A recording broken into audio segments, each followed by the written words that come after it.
चंद्रगुप्त की संन्यास यात्रा के बाद शक्तिशाली मौर्य साम्राज्य उनके पुत्र बिंदुसार को सौंपा गया।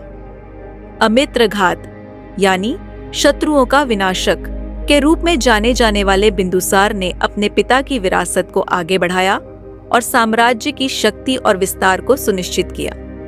लेकिन उनका शासन एक ऐसे शासक के उदय का मार्ग भी प्रशस्त करता है जिसने इतिहास में अमर स्थान बनाया, सम्राट अशोक।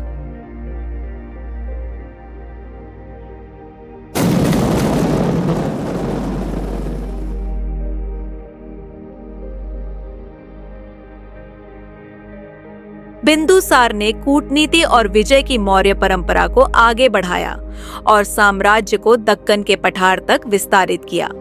हालांकि उनके शासनकाल में बड़े पैमाने पर विजय के बजाय समेकन पर अधिक ध्यान दिया गया, जिसने उनके पुत्र अशोक को इतिहास में अमिट छाप छोड़ने का आधार प्रदान किया।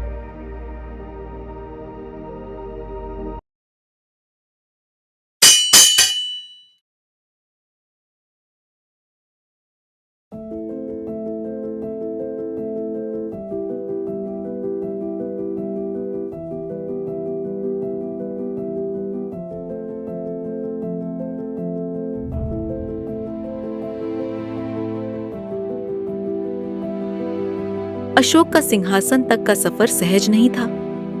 दरबार के भीतर विरोध का सामना करते हुए उन्होंने योद्धा और नेता के रूप में अपनी काबिलियत साबित की।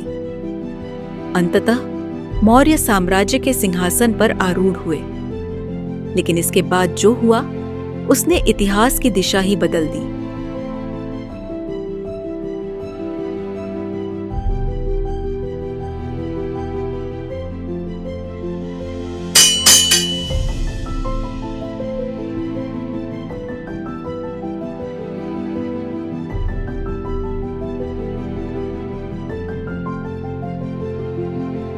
कलिंग का युद्ध अशोक का निर्णायक क्षण था।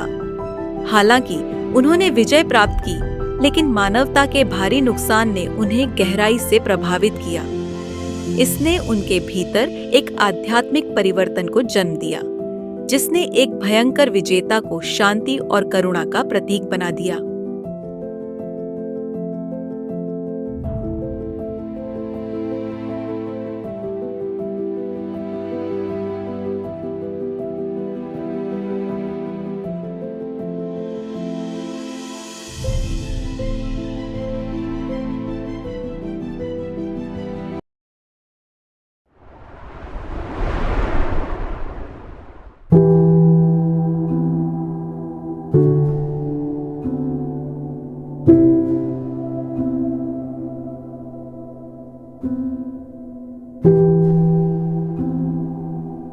कलिंग युद्ध के बाद सम्राट अशोक ने युद्ध की भयावहता को गहराई से महसूस किया। हजारों जिंदगियां समाप्त हो चुकी थीं और भूमि लहूलुहान हो गई थी। इस त्रासदी ने अशोक को बदल दिया। उन्होंने युद्ध और हिंसा का मार्ग छोड़कर धर्म और करुणा का रास्ता अपनाया। अशोक ने अपने शासन को जनहित और सद्भाव के मूल्यों पर आधारित किया। उन्होंने अपने साम्राज्य में शांति, समृद्धि और समानता स्थापित की। गांवों में हरियाली लौट आई। किसान अपनी फसल से संतुष्ट थे और व्यापारी सुरक्षित और खुशहाल जीवन जी रहे थे। अशोक ने धर्म महामात्र नियुक्त किए, जो उनके नागरिकों की भलाई और नैतिकता पर ध्यान देते थे। बुद्ध धर्म की शिक्षाओं को पूरे साम्राज्य में फैलाने के लिए अशोक ने स्तूप, विहार और शिलालेख बनवाए। लोगों को उनके धर्म, जाति या वर्ग के आधार पर नहीं, बल्कि मानवता के लिए महत्व दिया गया। हर प्रजा की सुनवाई होती थी और उनके जीवन को बेहतर बनाने का प्रयास किया जाता था। अशोक के इस धर्मपरायण शासन में लोग न केवल खुशहाल थे, बल्कि एकजुट और शांति से जीवन जी रहे थे। सम्राट अशोक का नाम इतिहास में उस शासक के रूप में दर्ज है जिसने कलिंग के दुख से सबक लिया और एक ऐसे युग की शुरुआत की जहां युद्ध नहीं, बल्कि शांति सबसे बड़ी विजय बन गई।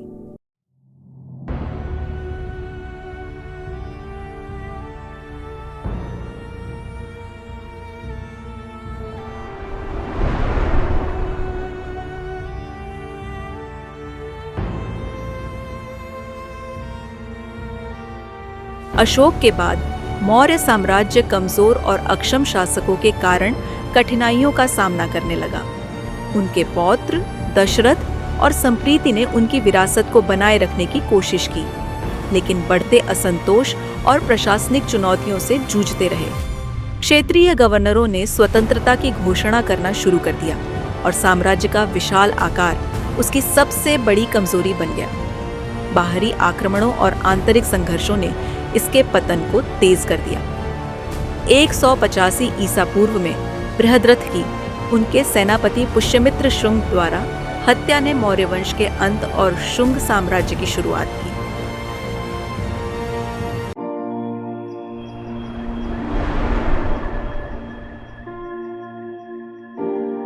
मौर्य साम्राज्य की विरासत आधुनिक भारत की संरचना में जीवित है। अशोक का सिंह स्तंभ शक्ति, साहस और न्याय का प्रतीक राष्ट्रीय प्रतीक के रूप में खड़ा है। 24 तीलियों वाला अशोक चक्र नैतिक और आध्यात्मिक प्रगति का प्रतीक भारतीय तिरंगे पर गर्व से सुशोभित है। एशिया में अशोक के शासन से प्रेरित बौद्ध धर्म का प्रसार सांस्कृतिक और आध्यात्मिक परिदृश्य को आकार देता है।